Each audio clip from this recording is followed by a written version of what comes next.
పెళ్ళైనా పండగైనా వేడుక ఏదైనా పట్టుచీరల ప్రత్యేక వేదిక వారాహి సిల్క్స్.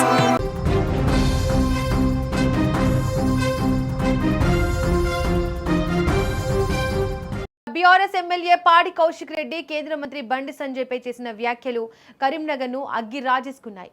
పాడి కౌశిక్ రెడ్డి చేసిన వ్యాఖ్యలపై బీజేపీ శ్రేణులు ఆగ్రహంతో ఉన్నారు. ఈ నేపథ్యంలో ఎమ్మెల్యే కారును బీజేపీ శ్రేణులు ధ్వంసం చేశాయి. కేంద్ర మంత్రి బండి సంజయ్ ను ఉద్దేశించి పాడి కౌశిక్ రెడ్డి అనుచిత వ్యాఖ్యలు చేశారంటూ బీజేపీ శ్రేణులు ఆగ్రహంతో వీధుల్లోకి వచ్చాయి. పెద్ద ఎత్తున తరలివచ్చిన బీజేపీ కార్యకర్తలు MLA Gangula Kamalakar camp office ముట్టడికి ప్రయత్నించారు. ఈ క్రమంలో అక్కడ ఉన్న బీఆర్ఎస్ నేత పాడి కౌశిక్ రెడ్డి కారుపై బీజేపీ కార్యకర్తలు రాళ్లతో దాడి చేశారు. ఈ దాడిలో కౌశిక్ రెడ్డి కారు అద్దాలు ధ్వంసమయ్యాయి. బండి సంజయ్ పై చేసిన వ్యాఖ్యలను వెనక్కి తీసుకోవాలని, క్షమాపణ చెప్పాలని డిమాండ్ చేస్తూ బీజేపీ కార్యకర్తలు నినాదాలు చేశారు. క్యాంప్ ఆఫీస్ వద్దకు భారీగా చేరుకున్న కార్యకర్తలను అడ్డుకోవడానికి పోలీసులు తీవ్రంగా ప్రయత్నించారు. పరిస్థితి అదుపు తప్పుతుండటంతో పోలీసులు బీజేపీ శ్రేణులపై లాఠీచార్జ్ చేసి వారిని చెదరగొట్టారు. ఈ తోపులాటలో పలువురు కార్యకర్తలకు స్వల్ప గాయాలైనట్లు తెలుస్తోంది. ప్రస్తుతం గంగుల కమలాకర్ క్యాంప్ ఆఫీసు వద్ద భారీగా పోలీసులు బలగాలు మోహరించాయి. కరీంనగర్ పట్టణంలో అదనపు సిబ్బందితో నిఘా పెంచారు. కౌశిక్ రెడ్డి వ్యాఖ్యలు దానికి నిరసనగా జరిగిన ఈ దాడిలో జిల్లాలో రాజకీయ వాతావరణం ఒక్కసారిగా వేడెక్కింది. రైట్కి ఇదే అంశానికి సంబంధించి మరింత సమాచారాన్ని మా ప్రతినిధి సదాచారి అందిస్తారు. సదాచారి, చెప్పండి, పాడి కౌశిక్ రెడ్డి చేసిన వ్యాఖ్యల తర్వాత కరీంనగర్ లో పరిస్థితి ఏ విధంగా ఉంది? ప్రెసెంట్ అక్కడ సిచ్యువేషన్ ఏంటి? కరీంనగర్ లో రాజకీయ యుద్ధం మొదలైందని చెప్పొచ్చు. ఇక్కడ పరిస్థితి చూసుకున్నట్టయితే చాలా ఉద్రిక్త పరిస్థితులు ఉన్నాయి. ఒక్కసారిగా అంటే కేంద్ర మంత్రి బండి సంజయ్ కుమార్ పై అనుచిత వ్యాఖ్యలు చేశారు పాడి కౌశిక్ రెడ్డి అని చెప్పి బీజేపీ శ్రేణులు పెద్ద మొత్తంలో కరీంనగర్ ఎమ్మెల్యే క్యాంప్ కార్యాలయాన్ని ముట్టడించారు బీజేపీ శ్రేణులు. ఈ నేపథ్యంలో ఇక్కడే ఉన్న పాడి కౌశిక్ రెడ్డి వాహనంపై అయితే కర్రలు రాళ్లతో దాడి చేసిన విజువల్స్ మీరు చూడొచ్చు. భారీగా వాహనం అయితే ధ్వంసమైన పరిస్థితి. అదే విధంగా క్యాంపు కార్యాలయాన్ని ముట్టడించడానికి ప్రయత్నించారు బీజేపీ శ్రేణులు. ఇక్కడ ప్రస్తుతం క్యాంపు కార్యాలయ పరిస్థితులు అయితే ఇక్కడ పరిస్థితి ఆందోళనకరంగా మారింది. పెద్ద మొత్తంలో పోలీస్ బలగాలు అయితే ఇక్కడ మోహరించడం జరిగింది.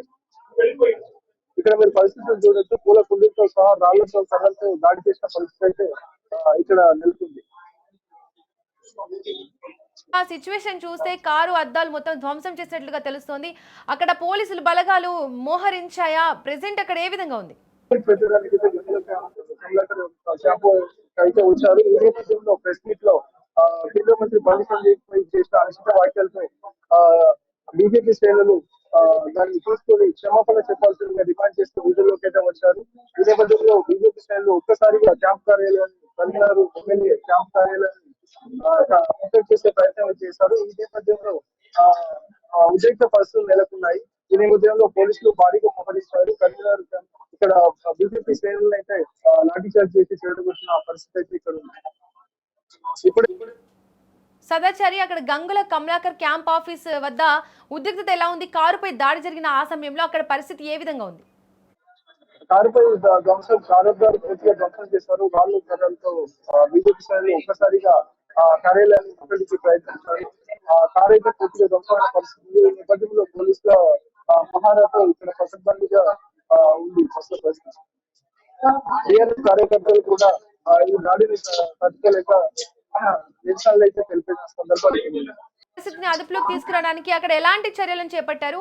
ఈ లాఠీ చార్జ్ తర్వాత పరిస్థితి అదుపులో ఉందా? భారీగా పోలీసులు అయితే మోహరించారు. ఇక్కడ ఎటువంటి ఆందోళనకర పరిస్థితి నెలకొన్న పోలీసులు అయితే జాగ్రత్తలు తీసుకున్నారు. అయితే ఇక్కడ రోడ్డు డైవర్ట్ అయితే చూశారు. ఇక్కడ భారీగా కార్యకర్తలు వేరే వైపు మళ్ళించారు.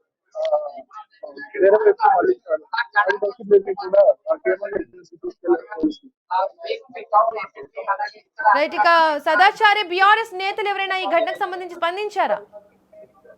ఇప్పుడు మీ ప్రత్యక్ష సాక్ష్యం మాట్లాడించే ప్రయత్నం చేస్తున్నారు. Right Sadachari, thank you. మొత్తానికి పాడి కౌశిక్ రెడ్డి చేసిన వ్యాఖ్యలు తెలంగాణ రాజకీయాల్లో తీవ్ర దుమారం రేపాయి. బండి సంజయ్ పై చేసిన వ్యక్తిగత వ్యాఖ్యలతో బీజేపీ శ్రేణులు ఆగ్రహానికి గురై నిరసనలకు దిగడం, కారు ధ్వంసం వరకు పరిస్థితి వెళ్లడం రాజకీయ ఉద్రిక్తతను మరింత పెంచింది. ప్రస్తుతం కరీంనగర్ లో భారీ పోలీస్ బందోబస్తు కొనసాగుతుండగా ఈ వివాదం రాబోయే రోజుల్లో మరింత రాజకీయ రగడకు దారితీసే అవకాశాలు అయితే కనిపిస్తున్నాయి. ఇలా నేను ఒకటే అడుగుతున్నా, బండి సంజయ్ గారు, నేను ఛాలెంజ్ విసురుతా ఉన్నా. నీకు దమ్ము ధైర్యం ఉంటే నువ్వు మొగనువే అయితే నేను సవాల్ విసురుతున్నా కరీంనగర్ గడ్డ మీద నుంచి. రా, ఈ గీతా భవన్ చౌరస్తాలో చెప్పు, నువ్వు మా కేటీఆర్ గారిని నేను తీసుకొని వస్తా. ఇవాళ ఏ సబ్జెక్ట్ మీద మాట్లాడదామో చెప్పు. ఇవాళ ఉట్టిగా మమ్మమ్మ తెత్తే పెబ్బెబ్బే కాదు.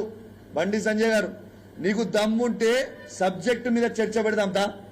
ఇరిగేషన్ మీద చర్చ పెడతావా? కేటీఆర్ గారితో నీ దా వస్తాడు మా కేటీఆర్ గారు. సివిల్ సప్లై మీద చర్చ పెడతావా? దా వస్తాడు. నీ హోమ్ డిపార్ట్మెంట్ మీద చర్చ పెడతావా? దా వస్తాడు.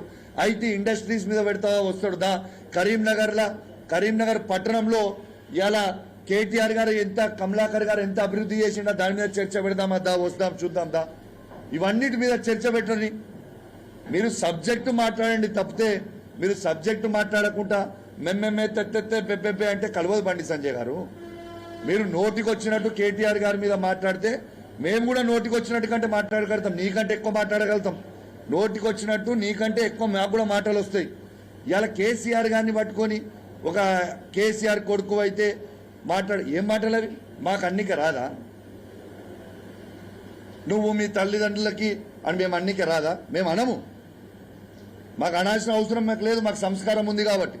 అసలు మీరు బాధ్యత గల హోమ్ మినిస్టర్ కాదా? ఇక్కడ నోటికి వచ్చినట్టు మాట్లాడతారు, ఇష్టం ఉన్నట్టు వచ్చి మాట్లాడతారు. అసలు ప్రజల గురించి మీరు చేసింది ఏంటిది? ఇవాళ నేను ఒకటే అడుగుతున్నా బండి సంజయ్ గారు, నేను ఛాలెంజ్ విసురుతా ఉన్నా. నీకు దమ్ము ధైర్యం ఉంటే నువ్వు మొగన్వే అయితే నేను సవాల్ విసురుతున్నా కరీంనగర్ గడ్డ మీద నుంచి. రాయి గీతా భవన్ చౌరస్తాలో చెప్పు నువ్వు టేక్ టైం